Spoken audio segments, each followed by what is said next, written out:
Hello everyone, and welcome to this video where we will be delving into the poem What Life is Really Like by Beverly Rycroft. This thought-provoking piece of literature explores the complexity of the human experience and invites us to reflect on the meaning of life. Through our analysis, we will uncover the underlying themes and ideas that the poet presents and gain a deeper understanding of the message she's trying to convey. So, sit back, relax, and join me as we explore the beauty and depth of Beverly Rycroft's What Life is Really Like. Before we dive into the poem, it's worth taking a moment to get to know the poet behind it. While it's true that examiners may not directly ask questions about the poet, understanding the author's background and experiences can give us valuable insights into their work. Like many poets, Beverly Rycroft draws heavily on her personal life experiences and passions, which are evident in her poetry. Her works reflect on the trials and tribulations she has faced, as well as the joys and sorrows that have shaped her perspective. By exploring Rycroft's life and the events that have influenced her writing, we can gain a deeper appreciation of her work. Beverly Rycroft was born in the Eastern Cape. She qualified as a teacher at the University of Cape Town and furthered her studies at the University of the Witwatersrand. After teaching for several years, she turned to writing. As a qualified teacher, she taught widely at various schools before she focused on writing full-time. Her debut poetry collection, Missing, won the 2012 Ingrid Jonker Award.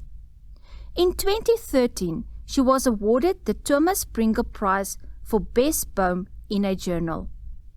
In 1997, Beverly Rycroft was diagnosed with stage 3 breast cancer. The themes of the poems in her debut collection, Missing, relate to the experience of facing mortality, illness, and the hope of recovery. This is also evident in the poem we are analyzing now. Let us read the poem, What Life is Really Like by Beverly Rycroft. You need to toughen up, my father would complain when I was small. I ought to take you to see chickens having their heads chopped off. That'll teach you what life is really like. He'd seek me out when one of his pigeons craves for home, or mad with terror from a roaming hawk, would tumble into the loft, mutilated by wire or beak. I was the one made to clench my palms round its pumping chest, to keep it still while my father's hairy fingers stitched its grey-rotter throat angrily to rights again. You see, life is a fight for survival, he'd shout, forgetting he was not lecturing his students or giving his inaugural address. You gotta roll with punches. I waited and waited for the bitter roughness to spy me and circle in to land. Years and years of flinching anticipation until the day I came home from hospital, and my father dressed my wound, easing with practiced hands the drip from my bulldozed chest. He renewed the plaster in breathing silence, never speaking, never once saying, life's a bastard, toughen up. The powerful and emotive poem, What Life is Really Like, delves into the complex relationship between a father and daughter. The father, a university lecturer, feels it is his duty to prepare his daughter for the harsh realities of the world by exposing her to experiences involving pain, suffering, and death. The daughter, however, struggles with her own vulnerability and insecurities in the face of such cruelties. The poem catches the conflict between the father's desire to toughen up his daughter and his own inability to confront her pain. Ultimately, the father's attitude changes when he is forced to confront his daughter's own suffering, leading to a reflective and resignated tone. This poem is a powerful reminder of the delicate balance between preparing our loved ones for the challenges of life and protecting them from its inherent cruelty. I have put together a list of words from the poem, along with their meanings in the context of the piece. You can pause the video to review the list on your own. Make sure you know the meaning of all the words used in this poem. You might find it useful to add a few words of your own to the list. Let's start our analysis by looking at the type and structure of the poem. This is a lyrical poem written from a first person's point of view, meaning the speaker is the poet herself. The poem is written in free verse, which means there is no set rhyme scheme. Instead, the poet uses a variety of poetic techniques to create rhythm and structure. The poem consists of 8 stanzas of 43 lines of unequal length. This irregularity in the line length and stanza structure reflects the unpredictability and disorderliness of life that the poem addresses. The poet writes about her personal experiences as a child when her father tried to teach her to face the difficulties of life by making her experience some of it firsthand. In the later part of the poem, the poet relates her fight with cancer. The use of italics, where the father's direct words are given, adds a layer of emphasis to this dialogue and highlights the tension between the speaker and her father. Overall, the free verse structure and the use of italics and irregular stanza lengths in the poem allow the poet to effectively convey the messiness and unpredictability of life, as well as the complex relationship between the speaker and her father. When it comes to the tone of the poem, we can say that it starts with a serious and cautionary tone as the father warns his child about the harsh realities of life. As the poem progresses, we can observe the shifting tone as the father begins to understand his daughter's pain and become more reflective and accepting. This is particularly noticeable in stanza 7, where the tone becomes one of resignation.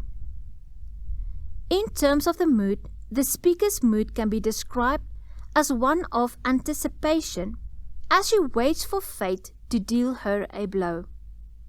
The sense of vulnerability and insecurity is also present as she confronts the cruelties of life.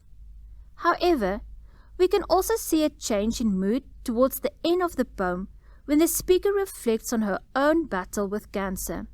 Here, the mood becomes more contemplative and introspective. In this poem, the poet explores several themes. Please remember to study the themes of each poem. One of the main themes is cruelty. The father believes in toughening up his daughter by exposing her to harsh experiences such as killing chickens and stitching up an injured pigeon. Another important theme is fate. The father believes that fate cannot be changed, and his family's medical incident shocks him into realizing the cruelty of life. The poem also delves into the psychology of growing up, as the father teaches his daughter to tough up and develop resilience, while she grows up anticipating a harsh event to strike. Note that the daughter grows up waiting for this harsh event to strike. Fate is described as a predatory bird that causes anticipation of suffering.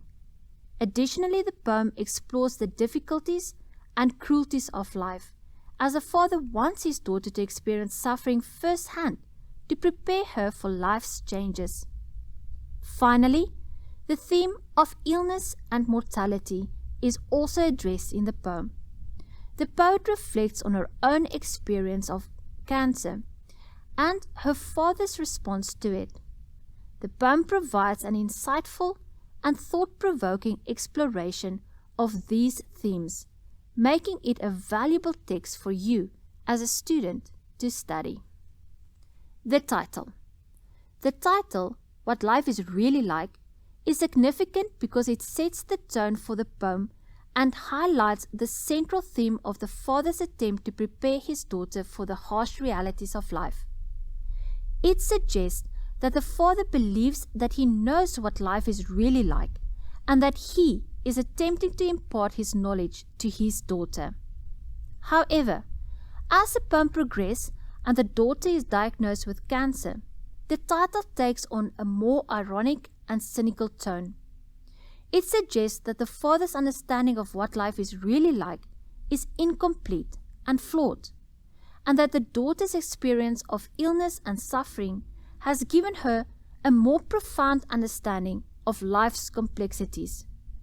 Overall, the title summarizes the central conflict of the poem between the father's worldview and the daughter's lived experience. Have you ever been told that you need to toughen up or face the harsh realities of life? How did it make you feel? The first stanza of this poem begins with a father instructing his daughter to toughen up and face the realities of life. The daughter perceives this as a complaint about her innocence. The father implies that the daughter needs to experience real life and understand its workings. The word really in line 8 is emphasized to stress the importance of his message. In the next 3 stanzas, the child narrates an incident where her father stitches up an injured pigeon, forcing her to assist and learn about the cruelties of life. The father uses anecdotes. An anecdote is a short, amusing, or interesting story about a real incident. The father uses anecdotes such as, "Life is a fight for survival," and "You gotta roll with the punches," to emphasize the harsh reality of life. The child perceives her father's tone as harsh and angry, feeling that he forgets she is his child and not a university student. In stanza 5, the speaker's use of the pronoun I changes to lowercase, reflecting her sense of vulnerability as she has been anticipating the arrival of a harsh fate for years. This expectation becomes a reality when she falls ill. The significance of the single line in stanza 6 becomes clear when read in conjunction with lines 34 and 35.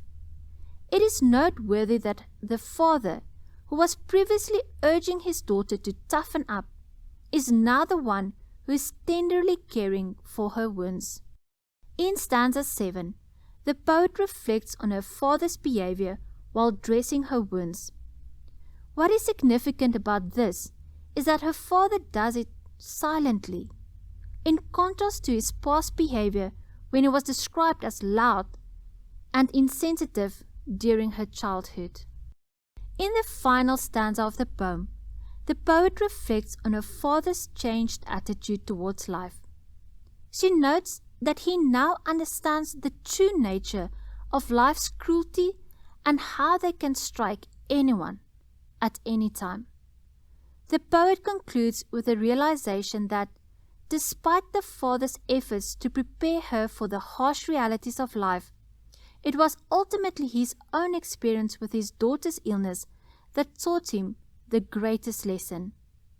The poem ends on a note of resignation, with the acknowledgement that life can be a cruel and unpredictable beast, but also a sense of acceptance that this is simply the way things are.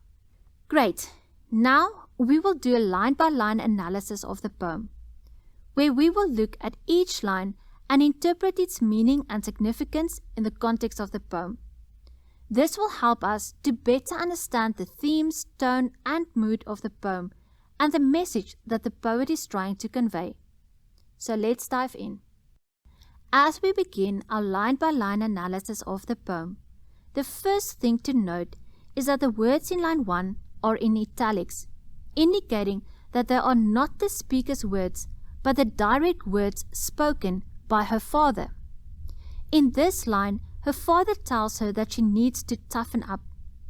He wants her to be strong, firm, and face life with conviction and inner strength.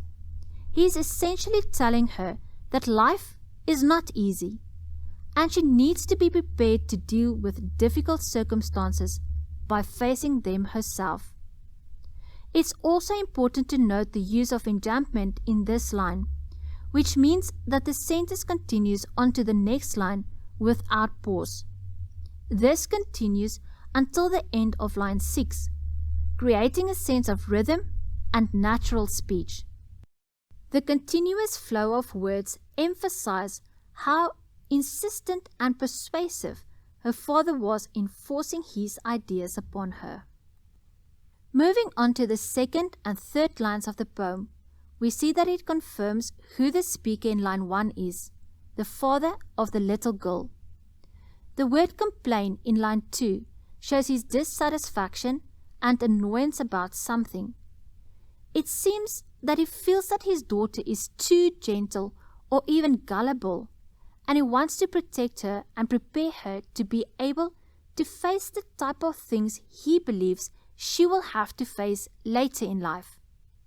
The word small in line 3 emphasizes that she was still very young when he wanted to teach her how to respond and deal with the harshness and difficulties, things he imagined she might have to face in her life.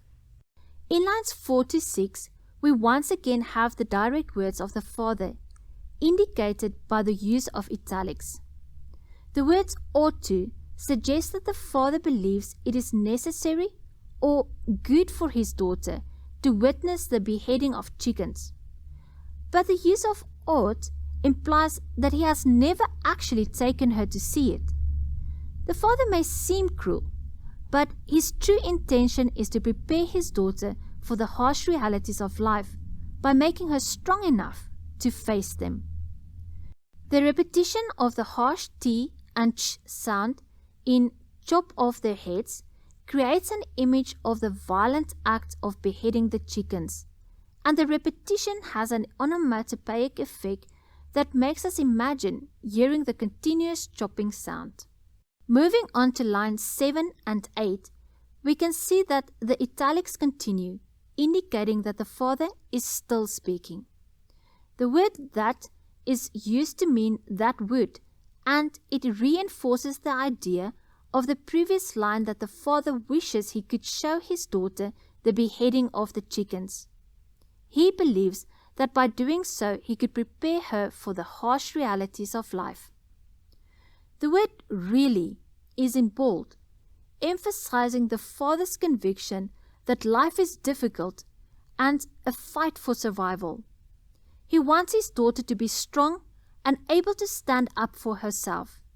The bold print also reflects the tone of the father's voice, which becomes more forceful as he emphasizes the importance of his words. In essence, the father cares deeply for his daughter and wants to protect her by preparing her for the challenges he believes she will face in life. Now, let's take a look at lines 9 and 10. In these lines, the poet describes how her father would seek her out whenever there was a need for her help. Notice the use of the contraction heat, which indicates that seeking her out was something her father did regularly. In this particular instance, the father needed her help in treating a horrifying injury. The injury was inflicted upon one of his racing pigeons, birds that he kept and cared for. Racing pigeons are trained to return to their nest after being released some distance away, and is a popular sport worldwide. The use of his in his racing pigeons shows that these birds were important to him, and their well-being was a priority. This line gives us insight into the father's character and shows us how much he cares about the things that matter to him. Lines 11 and 12 of the poem gives us more insight into the racing pigeons mentioned earlier. The use of dashes indicates that extra information is being added. We learn that these pigeons are crazed for home, meaning that once they are released, they become singularly focused on returning home as fast as they can. But there is also an additional reason for their intense focus. They may be mad with terror from a roaming hawk. This line tells us that a hawk, a bird of prey that hunts other birds, may have attacked the pigeon while it was in flight, injuring and terrifying it. It now desperately seeks its home as a place of refuge. Looking at lines 13 to 17, we note that the short lines in this section effectively portray the pigeon's rush for its home. The bird is injured and desperate to reach its refuge, and the enjambment running from lines 14 to 17 emphasizes his urgency. The word tumble in line 15 shows the bird's speed and the awkwardness of its descent into the nest, as it is unable to land gracefully due to its injuries. The pigeon is completely exhausted and terrified, with its sole focus being on reaching the safety of its home or loft. The word mutilated in line 16 emphasizes the extent of the pigeon's injuries, which are severe and almost disfiguring. These injuries can be caused by various factors, such as flying into wires or being attacked by predators such as hawks. The phrase "by wire or beak" highlights the possible cause of the pigeon's injuries. Wires can be a common hazard for racing pigeons, as they are often unable to see them and can fly into them at full speed, causing serious injuries or even death. The beak refers to the attack by a hawk, which is a natural predator of smaller birds such as pigeons. These lines give us a glimpse into the intense struggle for survival faced by these racing pigeons and the dangers they face on their journey home. Moving on to line 18, we see the use of both italics and bold print, indicating the emphasis the speaker places on the word I. This shows her indignation, shock, and dissatisfaction with the situation. The speaker was forced to hold the injured pigeon while her father stitched it up. This would have been quite a frightening and terrifying experience for a little girl, something that would have left a lasting expression on her. The use of "made to" indicate her lack of choice in the matter. She was forced to do it against her will. Her father wanted her to witness the suffering of the bird, as he believed it would teach her life's challenges and difficulties. While it may seem unfair and harsh, his purpose was to prepare her for her adult life and the difficulties he believed she would have to face. It's a touching moment that highlights the father's commitment to his daughter's future. In the following lines, the speaker describes how she held the injured pigeon and the physical reaction of the bird. The word "clench" indicates that she had to hold the pigeon firmly to prevent any further injury to it. However, the use of the word also suggests her fear, worry, and even anger. Moreover, the phrase "its pumping chest" is quite striking. This line emphasizes the emotional connection that the speaker has with the bird, which is portrayed as fragile and vulnerable. Additionally, the word "pumping", used to describe the bird's chest, indicates that the bird's heart is beating rapidly. This is a natural response to fear and stress, and it further emphasizes the fragile state of the bird. The speaker's own heart may also increase due to the stress and worry of holding the injured bird. Now, let's analyze lines 21 to 22. The line "to keep it still" gives us the reason why the speaker had to hold the pigeon so tightly. The pigeon needed to be kept still while her father worked on it so that it wouldn't injure itself any further. It is interesting to note the father's caring attitude that is highlighted here. Up until this point, he has come across as a strict and even cruel person. but here we see how deeply he cares about one of his pigeons and how determined he is to heal it. The mention of her father's hairy fingers shows us how closely the speaker was watching her father's hands as he performed this life-saving surgery on the bird. She was focused on the details of the operation. The use of the word garroted instead of cut highlights the horrific nature of the pigeon's injuries. It is a word that is usually associated with strangulation, particularly using a wire. It describes the deep, life-threatening wound to the bird's throat caused by either a wire or the attack of the hawk. The word angrily indicates the father's emotional state while he is working on the injured pigeon. He is upset and likely frustrated that his bird has been injured and needs medical attention. To write again suggests that the father is trying to correct or fix something that has gone wrong, in this case, the injury of the pigeon.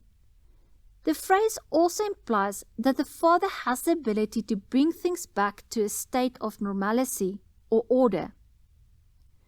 The use of the word again implies that this is not the first time the father has dealt with an injured pigeon or some other problem that needed fixing.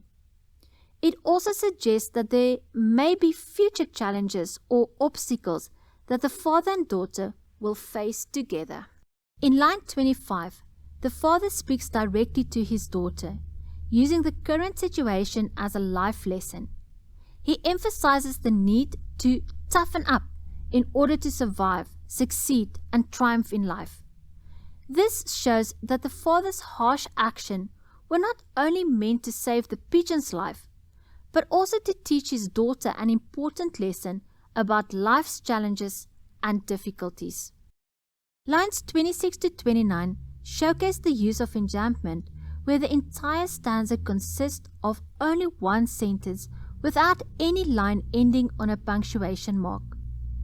This effectively portrays the father's intense emotions as he is shouting because of the pigeon's injuries, and it reminds him of the life lesson he wants to teach his daughter.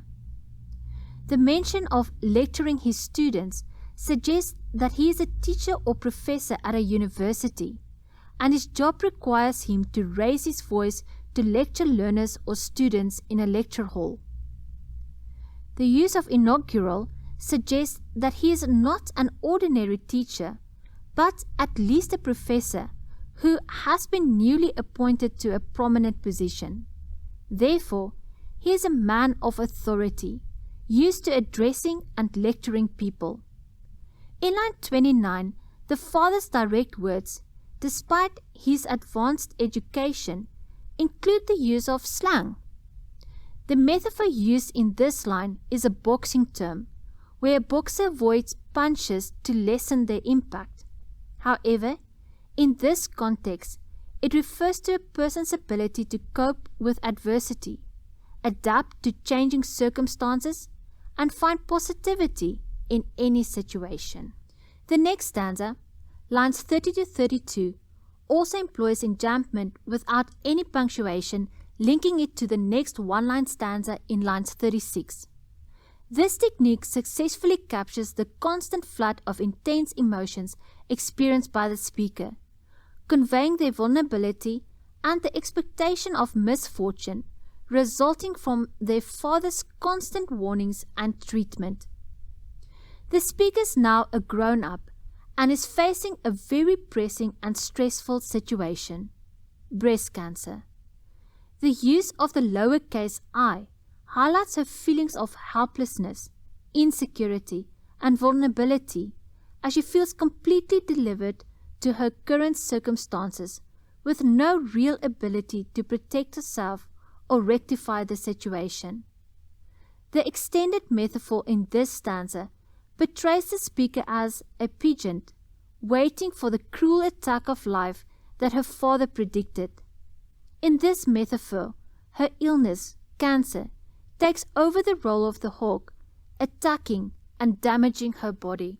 The repetition of waited in line 30 emphasizes how she was expected and waited for something bad to happen to her entire life. She has waited for the bitter roughness to find her, circle in on her, and land on her. This image refers to the metaphor of her being the pigeon and the hawk that is circling around it, waiting for the perfect moment to attack. Lines 33 to 35. In these lines, we see the devastating impact of the father's constant warnings and teachings on the speaker's life. The repetition of years and years emphasize how she has been waiting for something negative to happen for so long, feeling like an open, helpless target waiting for the final blow. The use of the word flinching suggests that she has been anticipating pain for so long that when it finally arrived in the form of her stage 3 cancer diagnosis and extensive treatment, she was not surprised. Line 35 describes her return home after her mastectomy, emphasizing her fear, vulnerability, and powerlessness. The extended metaphor of the pigeon emphasized her emotions upon returning home, badly hurt and terrified. The question remains whether her home will be a place of safety and healing, or if she will face her father's response with the same fear and vulnerability. Line 36. In this single line stanza, we see a continuation of the action from the previous stanza with the use of the conjunction and.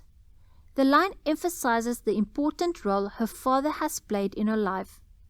This time, however, he shows no caution or warning, only immediate and caring action. Just as he was able to attend to the injured pigeon, he is there to take care of his daughter. He cares for her with compassion and tenderness, and in doing so, he has also learned something. Life is not just about rolling with the punches. It is also about being there for those who have been hurt by life. In this case, he cares for someone he loves very deeply, his daughter. In these final lines, the use of enjambment continues, emphasizing the continuous nature of her father's care for her. The word easing describes how her father is able to alleviate her pain by expertly dressing her wound and removing the drip from her chest. His practiced hands demonstrate the experience and knowledge he has gained from caring for the pigeon. The metaphor of her chest being bulldozed is a violent one, similar to the description of the pigeon's injuries as being garroted. The bulldozer, used to move objects and level the ground, effectively captures what she has been through during her surgery. Her father's redressing of her wound in breathing silence contrasts with his earlier angry shouting while tending to the pigeon.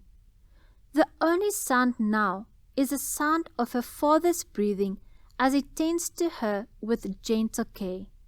These final lines suggest that, despite the traumatic experience she has been through, she is in the hands of someone who will take care of her and ease her pain. Lines 40 and 41 highlight the stark contrast in the father's behavior towards the speaker before and after her surgery. The repetition of the word never emphasizes the complete and uninterrupted silence that the father maintains while taking care of his daughter. This silence is unusual for the speaker, as a father would previously use situations like this to lecture her on how to be prepared for life's adversities. However, this time, the father understands that shouting or lecturing will serve no purpose. He has learned that now is the time to be silent and focused on healing his daughter. The speaker's experience of her father is now different. He is gentle and caring, unlike his noisy and harsh behavior towards the injured pigeon. This silence also indicates the father's emotional state.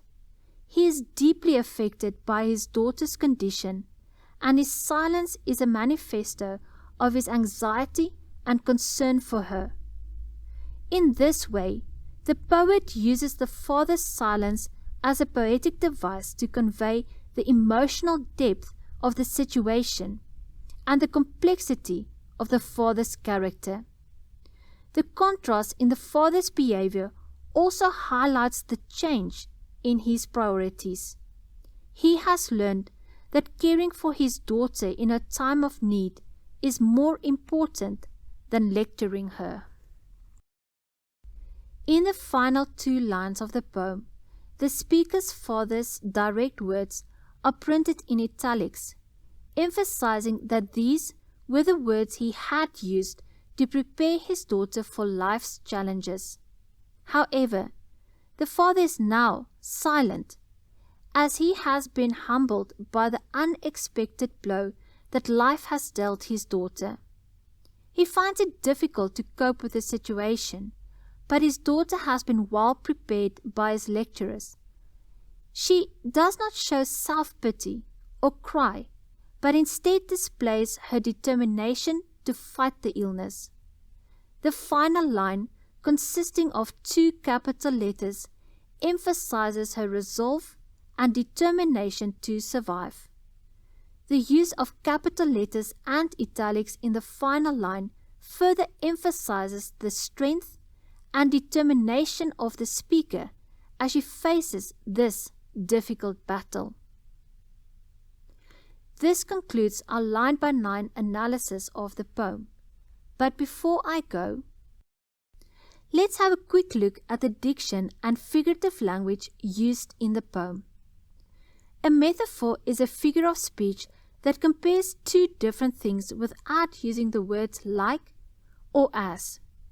In the poem, What Life is Really Like, the speaker uses 2 metaphors to describe her experiences. The first metaphor appears in lines 30 to 32, where the speaker describes her father's toughness as a bitter roughness, and compares it to a bird of prey circling above her, looking for a place to land. This means that the speaker's father's toughness was intense and unyielding, and it was constantly present in the speaker's life, like a bird of prey hovering and waiting to swoop down and attack. The comparison to a bird of prey creates a sense of danger and threat, emphasizing how overwhelming and intimidating the speaker's father's toughness was to her. The second metaphor appears in line 38, where the speaker describes the effects of her surgery, her breast removal, as a chest being bulldozed.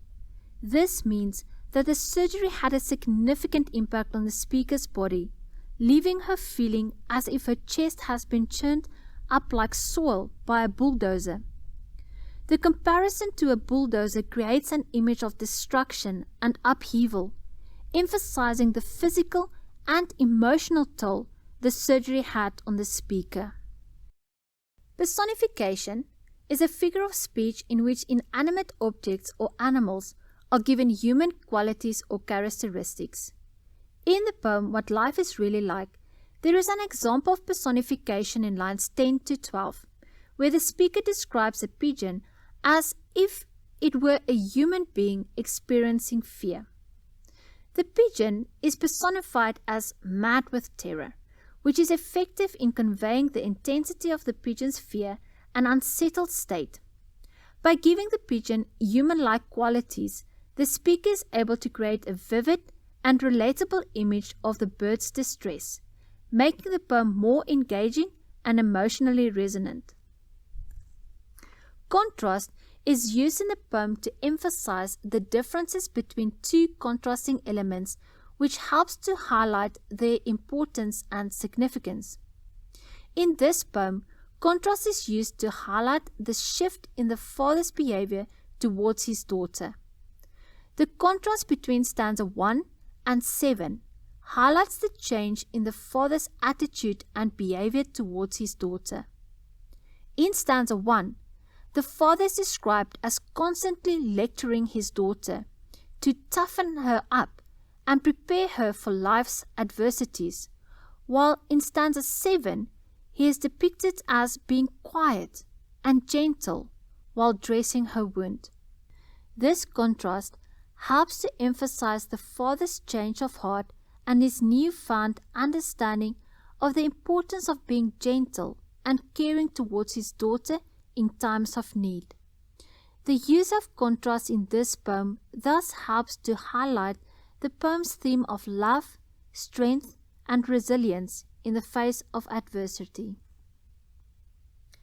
Repetition is used in stanza 5 to emphasize the girl's constant anticipation of life's difficulties.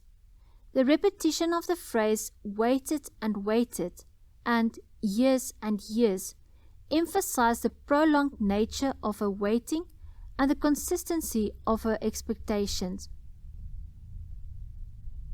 The repetition also adds to the overall feeling of tension and unease in the poem, as the reader can feel the weight of the girl's constant anticipation and worry about what life may bring.